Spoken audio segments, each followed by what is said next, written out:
ललितपुर महानगरपालिकाले आर्थिक वर्ष 2078-79 को बजेटमा कोरोना संक्रमण नियन्त्रण सँगसँगै पूर्वाधार र सम्पदा संरक्षणलाई प्राथमिकतामा राखेको छ। महानगरपालिकाको 6औं नगरसभाले चालु आर्थिक वर्षका लागि 5 अर्ब 56 करोडको बजेट पारित गरेको छ। ललितपुर महानगरपालिकाका प्रमुख श्रीबाबु महर्जनले यो आर्थिक वर्षको बजेट अघिल्ला वर्षको तुलनामा जनमुखी भएको बताए। चालू खर्च अन्तर्गत 91 करोड 69 लाख 57 हजार र पुँजी खर्चतर्फ 3 अर्ब 24 करोड 30 लाख छुट्याइएको छ। महानगरले महानगरीय योजना अन्तर्गत महानगरको वडा नम्बर 21 स्थित विद्युतीय शवदाह गृह निर्माण गर्न 1 करोड विनियोजन गरेको छ। गएको आर्थिक वर्षमा नै महानगरले शवदाह गृह निर्माणका लागि सङ्घमूलमा जग्गा अधिग्रहण गरिसकेको छ। सप्तपातल पोखरी लगनखेल स्थित राजदल गण परिसरमा रहेका 2वटा पोखरी निर्माणका लागि महानगरले 5 करोड छुट्याएको छ। महानगरपालिकाको वडा नम्बर 24 मा निर्माण गर्ने भनिएको आयुर्वेदिक अस्पतालको पुनर्निर्माण महानगरले यसै आर्थिक वर्षमा सुरु गर्ने भएको छ। वडा नम्बर 22 स्थित रुद्रायणी मन्दिर पुनर्निर्माण, वडा नम्बर 27 स्थित कृष्ण मन्दिर, वडा नम्बर 13 स्थित पञ्चेश्वर महादेव मन्दिर पुनर्निर्माणको काम पनि यसै आर्थिक वर्षमा सुरु गरिनेछ। यसैगरी महानगरले डिपिआर सम्पन्न भइसकेका 2वटा पुलको निर्माणको कामलाई बहुवर्षीय योजना अन्तर्गत राखेर यो आर्थिक वर्षमा काम थाल्नेछ। महानगरले चक्रपथमा स्मार्ट सडक बत्ती जडानका लागि 7 करोड रुपैयाँ विनियोजन गरेको छ। सडक विभाग, नेपाल विद्युत प्राधिकरण र ललितपुर महानगरपालिका बीच केही साता अघि चक्रपथमा स्मार्ट बत्ती जडान गर्न त्रिपक्षीय सम्झौता भएको थियो।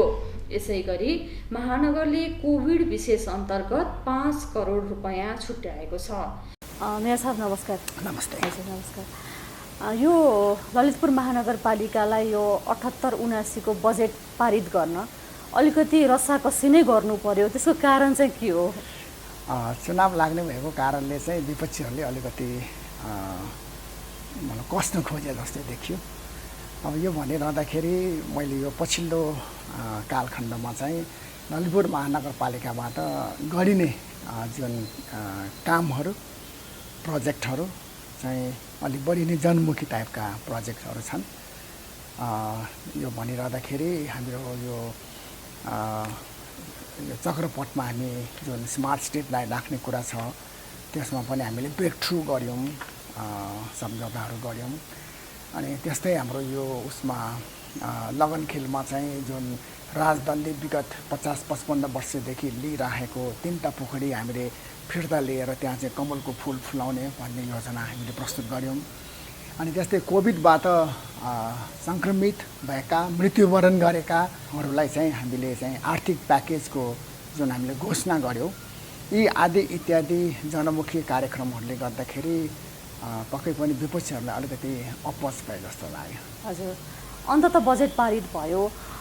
कतिको बजेट पारित गर्नुभयो?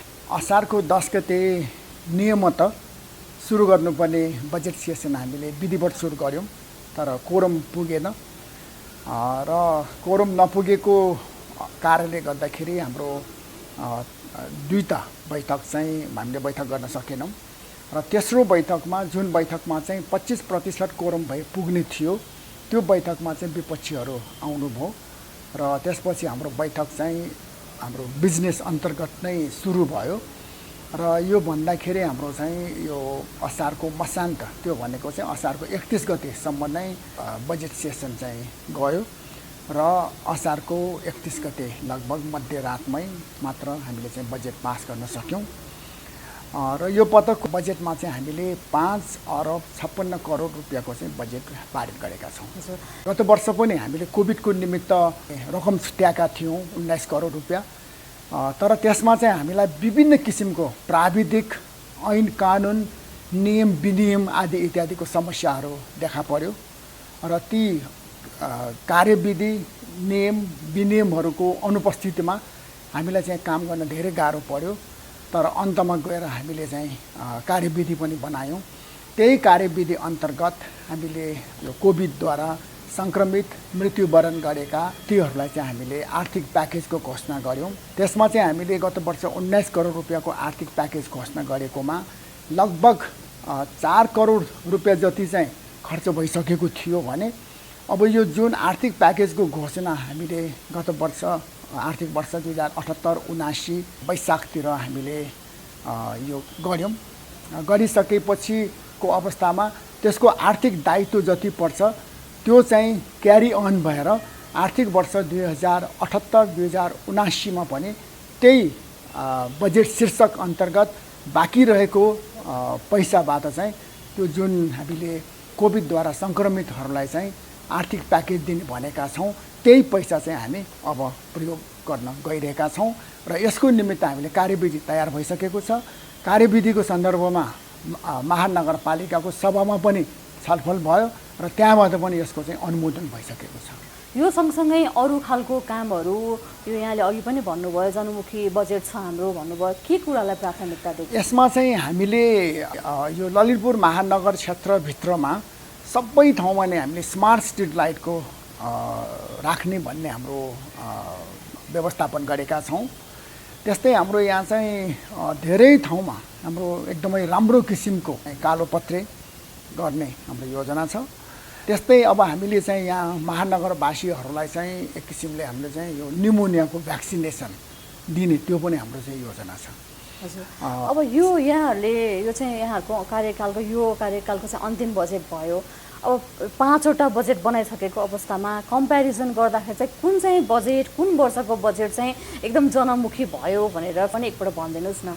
हुन त हाम्रो प्रत्येक बजेटहरू नै जनमुखी नै छन्, तरै पनि यो वर्षको हामीले जुन बजेट बनायौँ त्यसलाई चाहिँ विपक्षीहरूले पनि साह्रै नै जनमुखी भयो भनेर उहाँहरूले पनि यसलाई कमेन्ट गरेको छ। तसर्थ मलाई जहाँसम्म लाग्छ यो वर्षको हाम्रो बजेट मेकिङ चाहिँ साह्रै नै जनमुखी छ। हजुर, यो बजेट कार्यान्वयन गर्न यहाँ सफल हुनुहोस्, यसको लागि बधाई छ। हस्, धन्यवाद।